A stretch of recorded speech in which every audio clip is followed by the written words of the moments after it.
Good morning.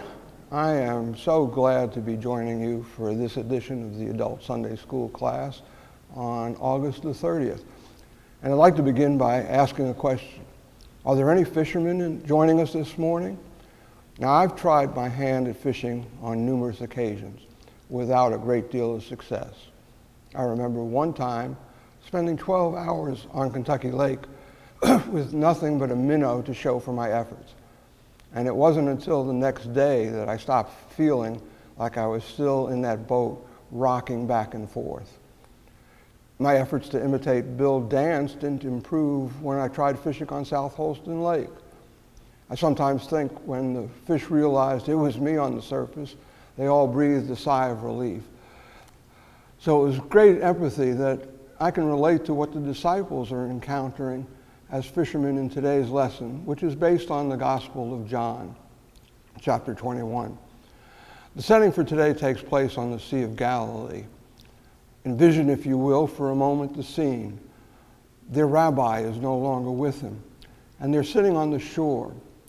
It's towards evening, and Simon Peter says, "I'm going out to fish." And the others say, "We'll go with you." Never mind that Jesus has told them what they were supposed to do. They revert to what they know how to do. After all, they need to make a living. But this could also be some type of a coping mechanism, doing the familiar until we figure out what we're going to do next. But again, they're ignoring what Jesus had instructed. They spend the entire night on the lake. And as they head for land the next morning, a voice calls out asking if they have any fish. Now, perhaps they are ashamed to admit that, no, they haven't caught any. But finally, the truth wins out. The voice calls back, "Cast your net on the right side of the boat, and you will find some." Now, at this point, they could have said, "Thanks for your suggestion, but we're professionals. We're professional fishermen. We got this." And then sped, or at least rowed fast, to the other side of the lake. If you've ever watched a professional fishing tournament, when the pros aren't catching, what do? You guessed it, they speed to another location.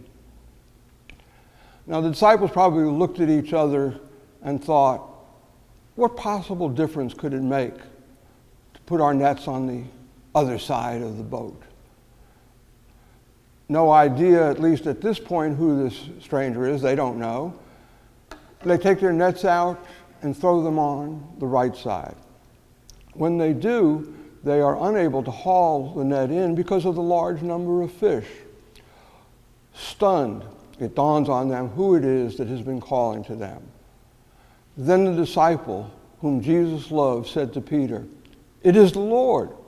The common interpretation is that this is about the power and majesty of Christ after the resurrection. Here he is in Galilee, by the lake where he often walked and talked with the disciples.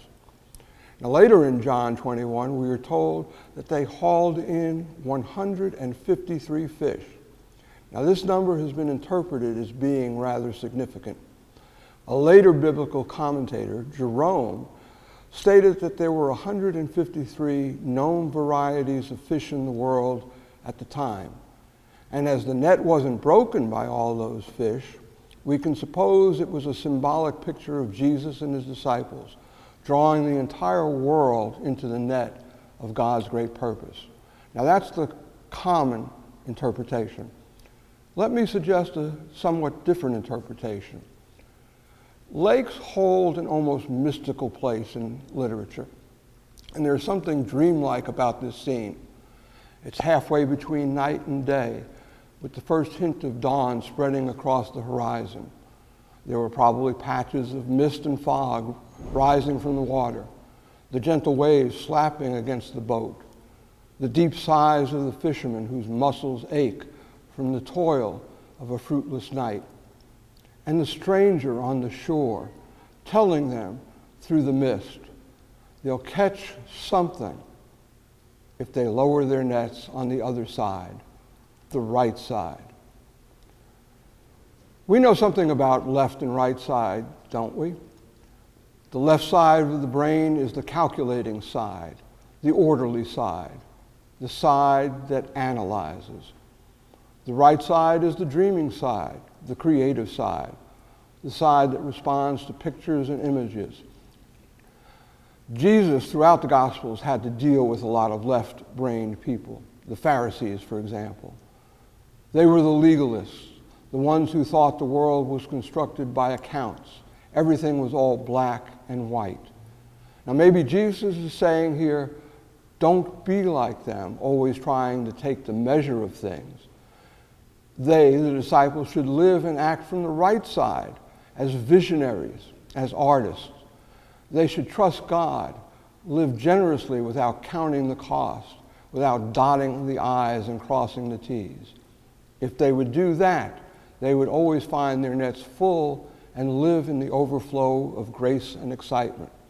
Now, regardless of which interpretation you choose to accept or embrace, when the disciples are told to drop their nets on the other side, they are doing what Eugene Peterson refers to as long obedience in the same direction, meaning remaining focused in a faithful commitment as part of a lifetime journey.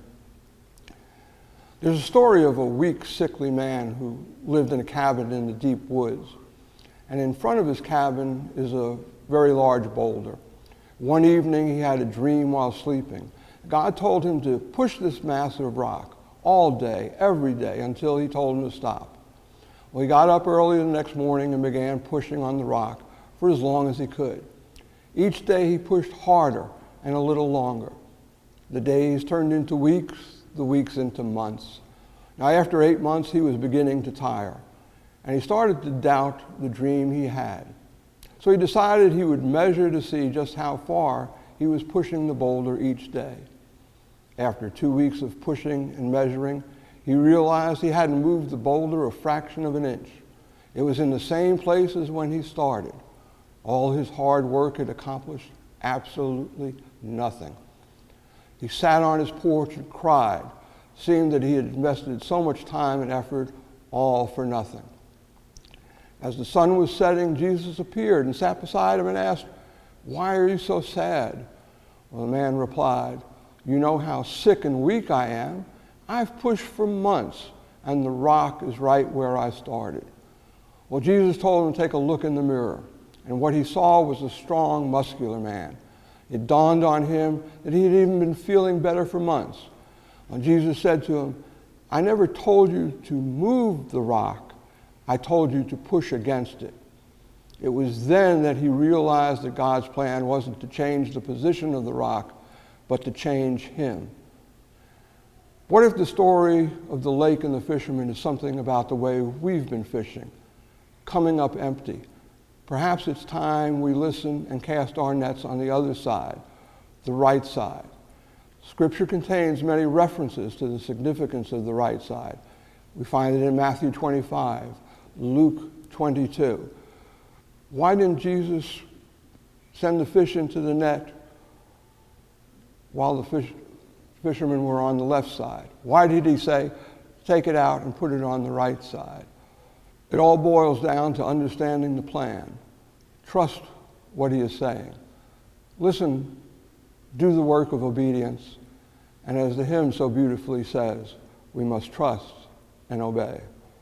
Dum dum da dum dum dum dum da dum dum dum dum da dum dum dum dum.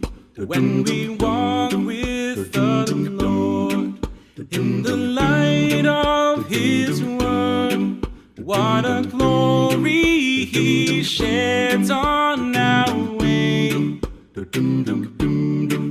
While we do His good will, He abides with us still, and with all who will trust and obey. Trust and obey, for there's no other way to be happy in Jesus but to trust and obey.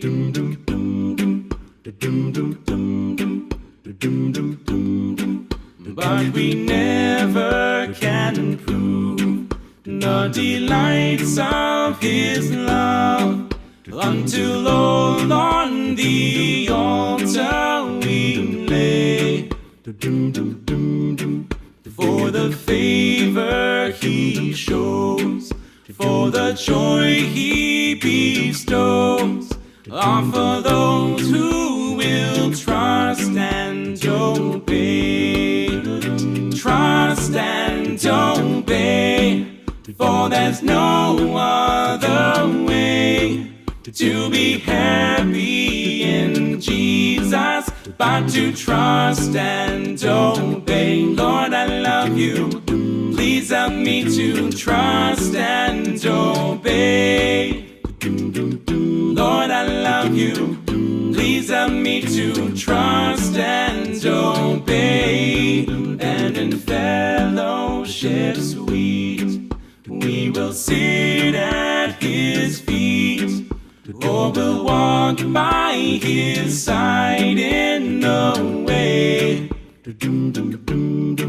What he says we will do, where he sends we will go. Never fear, only trust and obey. Trust and obey, for there's no other way to be happy in Jesus but to trust and obey. Trust and obey, for there's no other way to be happy in Jesus but to trust and obey. Lord, I love you. Please help me to trust and obey. Lord, I love you. Please help me to trust and obey. Lord, I love you. Please help me to trust and obey.